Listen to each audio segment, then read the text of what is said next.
ขี่รถไปเบิ่งว่าหินทรายอีกเจ้าหนึ่ง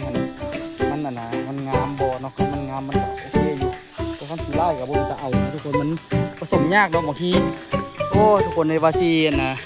ที่เสาย่านจ้อยวับอยู่หินมืดละปูนกับที่เบิดคือกันทรายเป่าหนึ่งเลยทรายเป่าหนึ่งได้อ่ะนะหิน5 ล้อทุกคนที่เบิ่งเฮ็ดเสาเสียบไปทางหน้านิดนึงโอ้โหสบายดีทุกคนสบายดีตอนสวยนะทุกคนน้องมื้อนี้นี่กะมาที่คานต่อนะทุกคนเนื่องจากว่าเสาเฮามันกะซิเบิดละหินกับซิเบิดซ้ายกับซิเบิดเนาะทุกคนกะเลยว่ามาอันนี้ทุกคนเราซิมาที่คานซ้ำ3 อันนี้แล้วก็คือสิได้ถ่าฮอดหินทรายเห็นมันได้ก่อนนะทุกคนเนาะแล้วก็เลยว่าสิมาอันน่ะวางเสาเอาไว้เลยนะทุกคนเนาะนี่เสาเขามี1 2 3เนาะแล้วก็4 5 6 7เสานี่เนาะทุกคน1 2 3 4 5 6 7กับพอดีแถวนี้ยังเหลืออีก3 เสานี่ก็ยามก่อนโดยว่าสิวางเสานี่จนสุดพุ่นถ่าไว้ที่เอาทุกคนเนาะขุดคุมแล้วก็ฝั่งเสาปะไว้หลังจากนั้นแล้วก็จังว่านะทุกคนเนาะ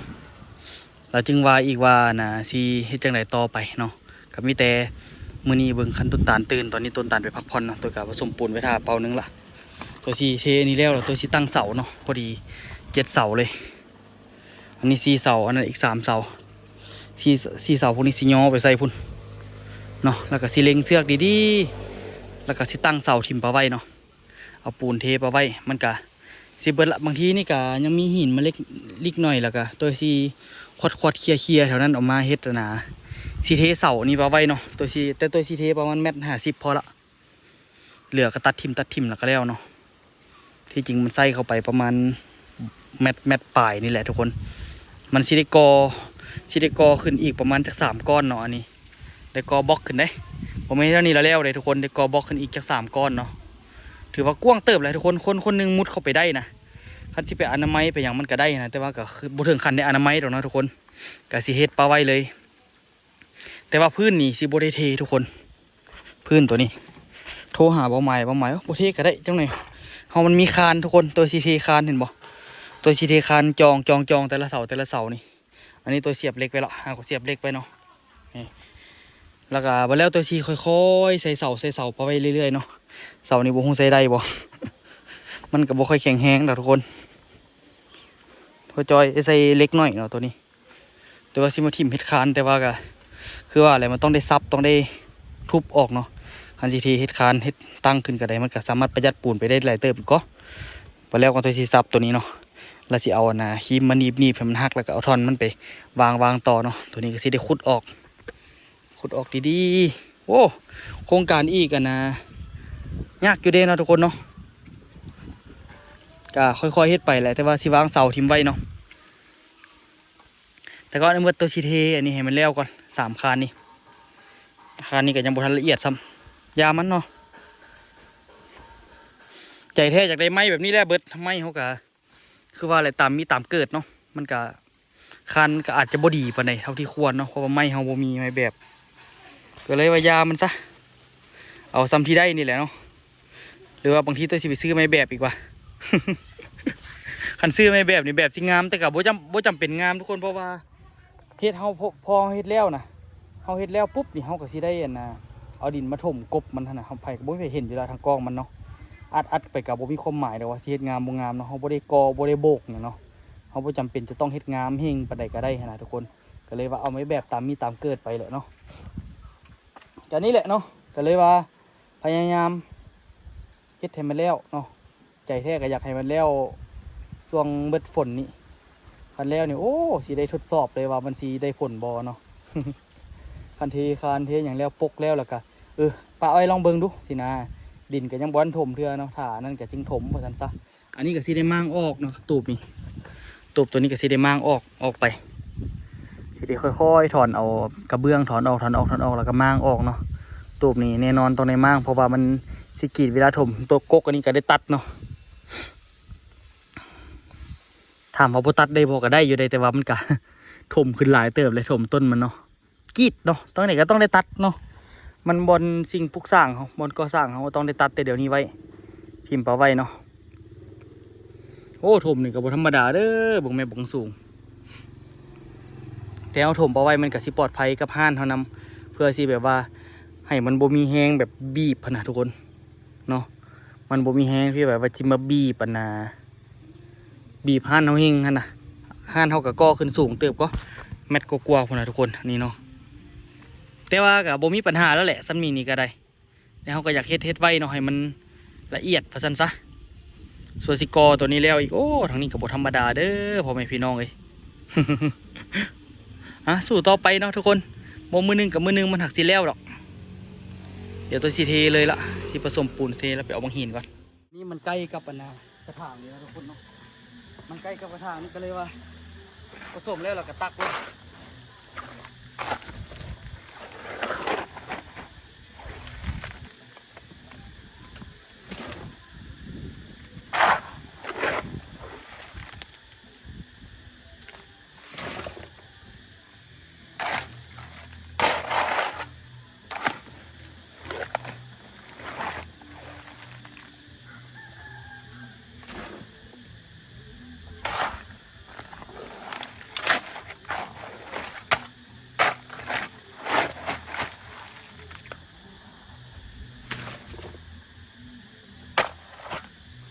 บุดเดียวก็แล้วทุกคนเป็นตอนนี้นะ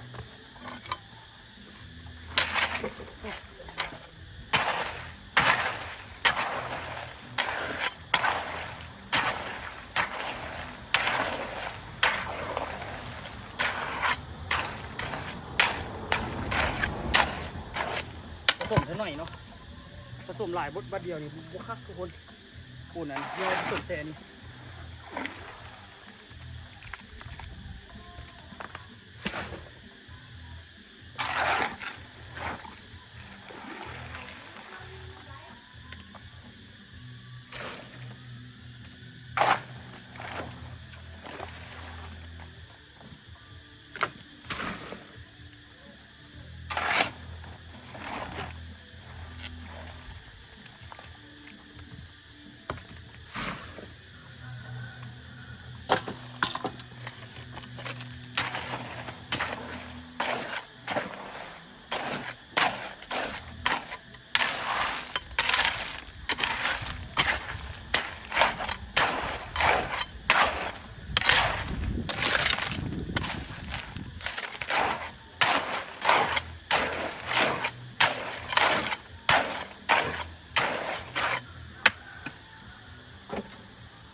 มือทั้งนี้จะเมื่อยๆเลยข้างหลังนี่เริ่มดึงแล้วทุกคนข้างกายเริ่มชินละ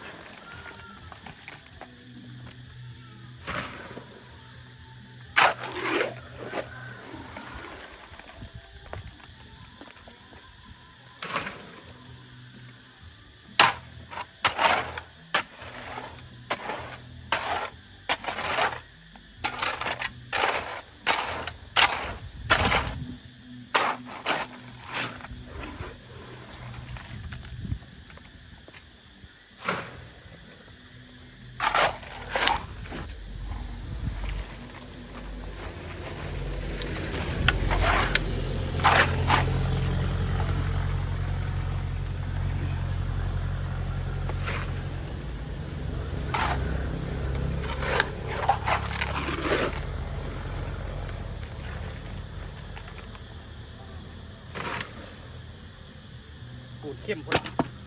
เดี๋ยวสิได้ไปเอาหินก่อน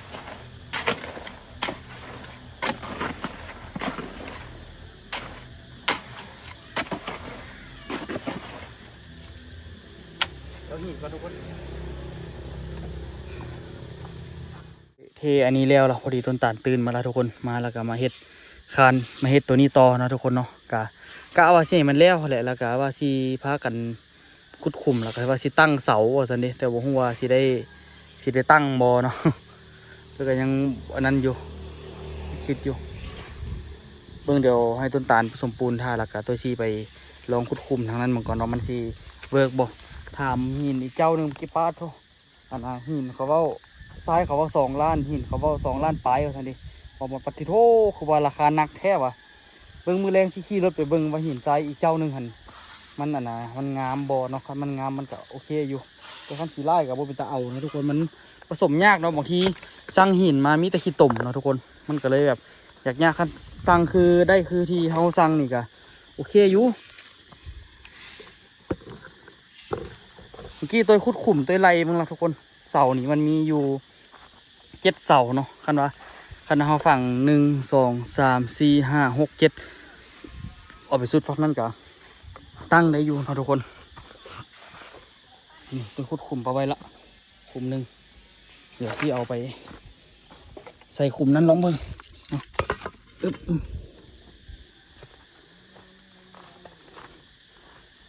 ว่าสิขุดหรือว่าสิเล็งเพียกลองเบิ่งว่ามันสิประมาณใด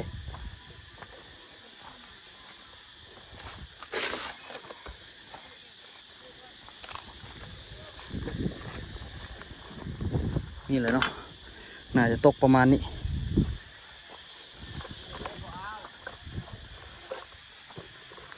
ใส่ท่าใส่ท่า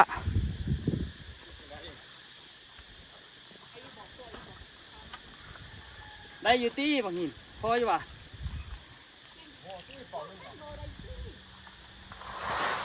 ได้อยู่ตี้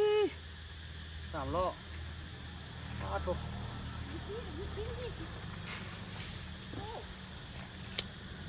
มีเตาอยู่ตรงหัวนี่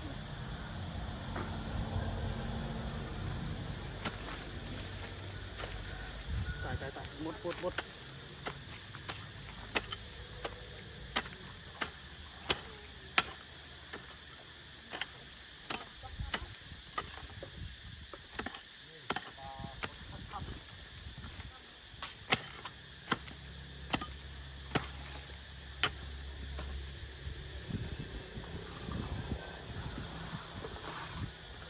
ไฟดิ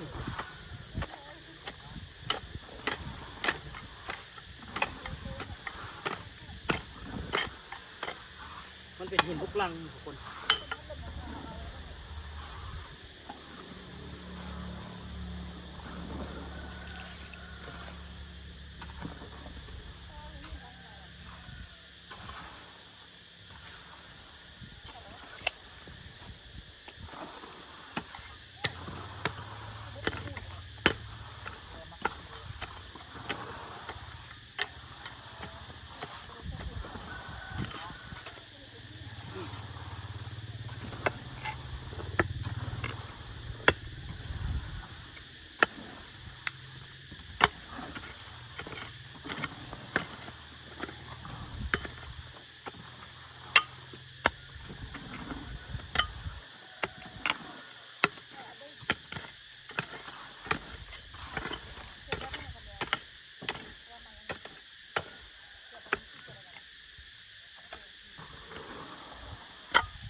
เล็กแสลงด่วนมานี่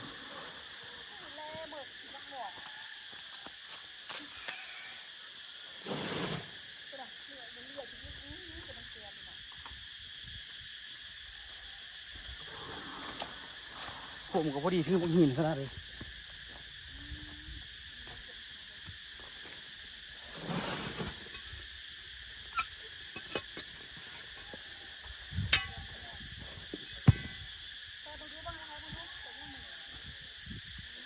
จบกระโดดละ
บ่เลิกก็ได้สิคานลุมอยู่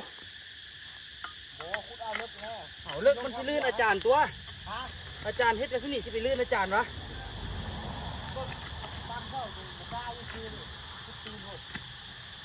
มันสิลื่นอาจารย์หยังวะ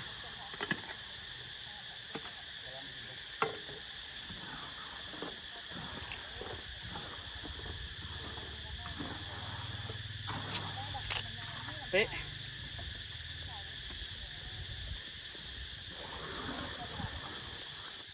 เดี๋ยวสิมาเฮ้ทุกคน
ตักได้เนื้อคนละเนื้อก็มาอีกอะไรจะบางที่นั่นเนาะเดี๋ยวบอกเสื้อเราปูน้ำปูได้เลยเอาที่ใหญ่ๆเสื้อมันปูได้เลยมันจะเรียกมันก็ลาดเลยเลย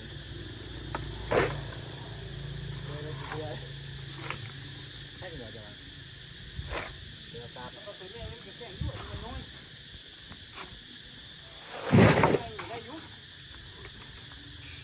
ตัวนี้ไงนี่จะอะไรกันไม่ได้เก็บก้อนหินใหญ่จะมาลาด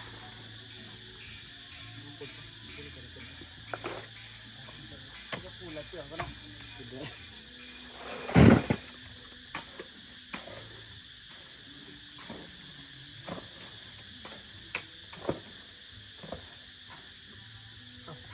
นี่คือชุดเล็กเลยนี่รอดเล็กเหรอรอดเล็กเนี่ยเหรอ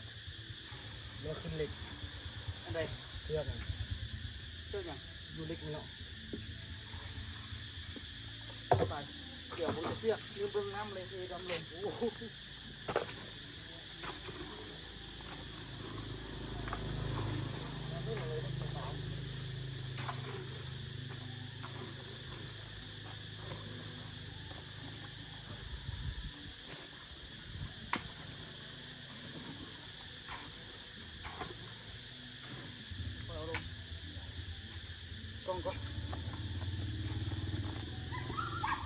ทุกคนในวาซีนะ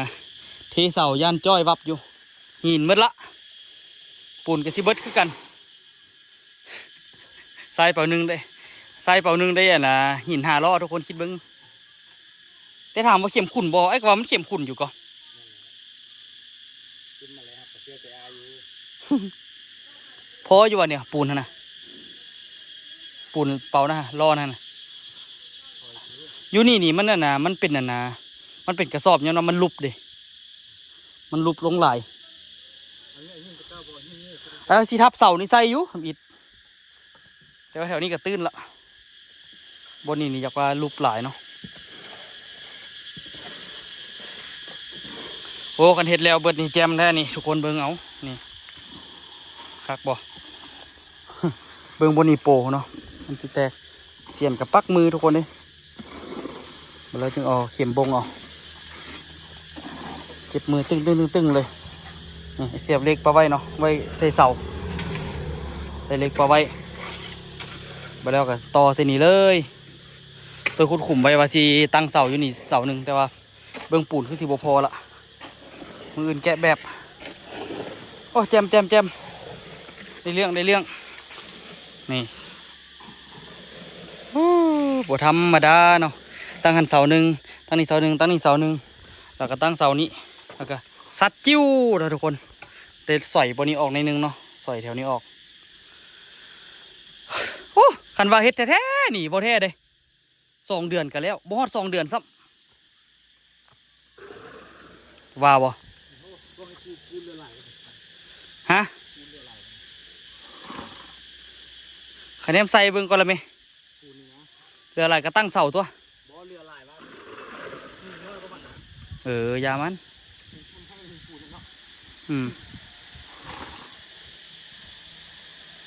หินกระเบิดแล้วได้สันเคาะเอาจนเบิดละ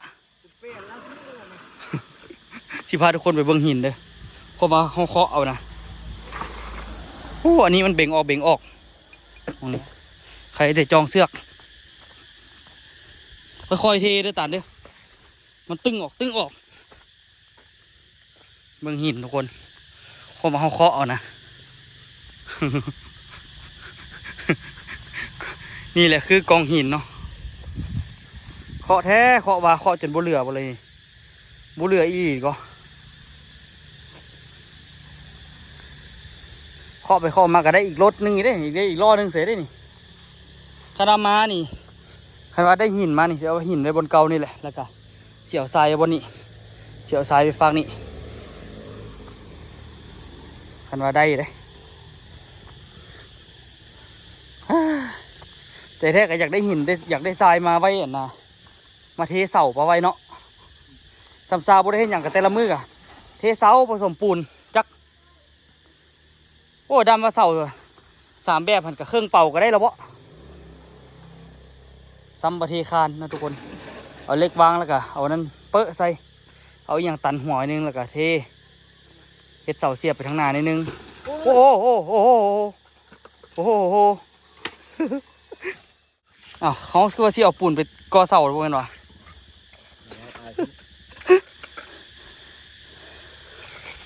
ปลาขยักขยอยมันพอนี่ทุกคนหินกับหูสิไปเก็บอีกจะหอบแล้ว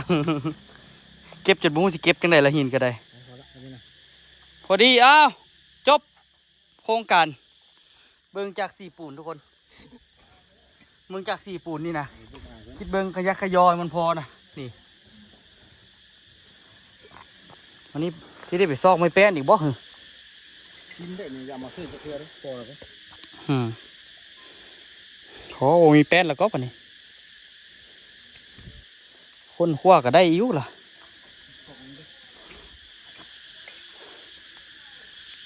แล้วเราบอกเฮ้ยโถ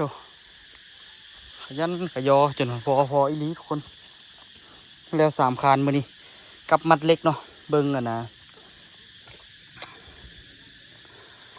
เบิ้งยังเฮ้ย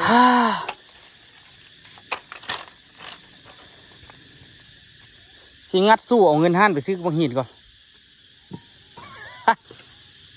เดี๋ยวได้บางหินมารอเสาเว้ยทรายเนาะโอ้ยเบิดหินกันยังทรายตายละตายตายครับใส่เราเมื่อได้ฮะจบแล้วทุกคนเดี๋ยวไปเปิดน้ำเอาล้างนั้นล้างนี่สิเปิดน้ำให้ต้นตาลมาสีอะไรนั้นแต่สีเมียนเครื่องเมียนของทุกคนคือสีได้พักเหงาเว้ยร้อนเนาะไปใส่ใจหลายพดราคาหนึ่งอันนึงแล้วยังอันนึงแล้วยังอันนึงโอ้ชีวิตบอกตัวคือพี่โลเถอะวะ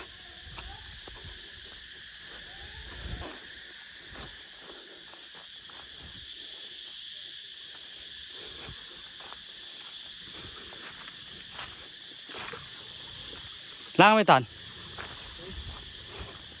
โอ้แห้งเอาน้ำมาใส่มันอีกพอแล้วนี่หม่องทบป่ะโอ้เด็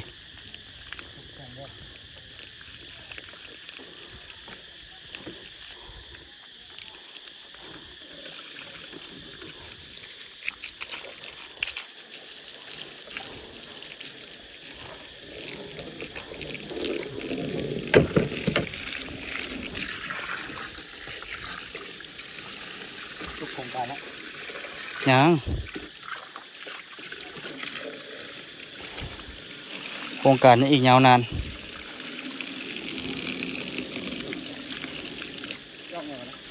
โอเคขอบใจมึงเทื่อถามนี่ถามสิทธิ์แล้วได้เงินเนี่ยสัน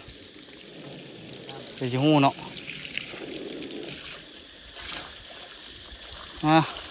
แล้วก็สิเกลือเป็ดเกลือไก่ให้กันมาสิตั้งเสาทุกคนเอ้ยขันตั้งสำปูนเบิดเกลือบ่พอ แบบมันแตกเนาะแตกแล้วเขาแก้ไขคืนได้แล้วตอนนี้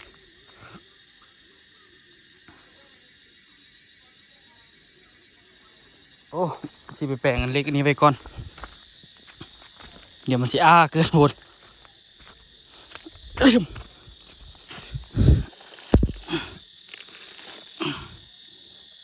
ได้ละสำนี่ตัวนี้คือกันนี่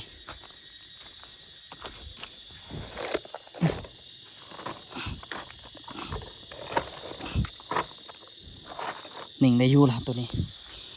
ยานก่อนเนาะจบโครงการเบิดละบัดนี้มืดย้อน